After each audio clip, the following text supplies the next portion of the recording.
Action. আসসালামু আলাইকুম। আমি আপনাদের মাঝখানে আবার একটা ছোট্ট ভিডিও নিয়ে হাজির হয়েছি। যে ভিডিওটা হচ্ছে যে আল্লাহর কুদরত কি জিনিস দেখতে পারবেন। এটা একটা বাঁশ দেখছেন, কিন্তু এটা যারা বয়স্ক হয়ে যায় মুরব্বীরা ব্যবহার, কিন্তু বিষয়টা ওঠে না। ঘাইট কতরে দেখেন, দেখছেন কি সুন্দর। আমি আমার জীবনের সর্বপ্রথম দেখছি যে এই বাঁশ এরকম হইতে পারে, এত গাইড আমি আর কখনো দেখি নাই। কিন্তু আপনারা কে কে দেখছেন অবশ্যই কমেন্ট করে জানাবেন।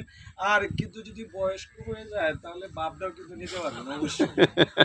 এই যে হাঁটলেও ওই যে আপনি ইয়া করতে হবে না যে এই গিয়ে কিনে আনতে হবে না ভাই, বুঝছেন? ট্যাং ভাঙে গেলে কিন্তু এই যে মুরব্বীরা যে চলাফেরা করে, এটা কিন্তু আসলে একটা মনের মতো জিনিস। কিন্তু আমি অনেক চেষ্টা করছি, আমার এক বড় ভাইয়ের কাছে আছে এই জিনিসটা দেওয়ার জন্য, কিন্তু ওনা বলতেছে জানা এটা হলো আমার দয়ালের আশীর্বাদ। এটা হলো দয়ালের আশীর্বাদ। তো অবশ্যই দয়ালের আশীর্বাদ যদি হয় তাহলে ভাই একটা কাজ করে নেবেন, এক এক জায়গায় এক একটা কালার করে নেবেন এই দয়ালের আশীর্বাদকে। আবার আশীর্বাদকে কাজে লাগানি যায়।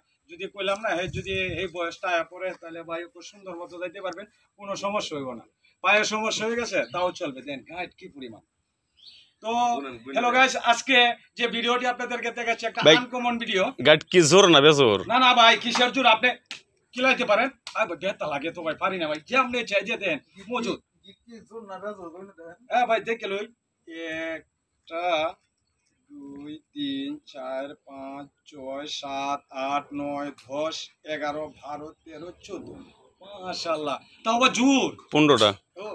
লাস্ট নাই ওই গাড়িটি তো গানা যায় না, ধরেন 15 হলো বেজু। ঠিক আছে, তাহলে আসলে কি জানেন, এটা যদি কোনো মুরব্বী দেখে ভাই তাহলে অবশ্যই কিন্তু আপনাকে হাইজ্যাক করার চেষ্টা করবে। আর যে একটা আনকমন জিনিস দেখাইছেন, এটা আমার জীবনে প্রথম দেখছি। আর কে কে আরো দেখছেন আমাকে অবশ্যই একটা কমেন্ট করবেন, জিনিসটা আসলে ভালো না মন্দ। ঠিক আছে না, আল্লাহর কুদরতি জিনিস, এটা দয়ালের আশীর্বাদ। মা কালী, এটা কালী না, এটা দয়ালের আশীর্বাদ।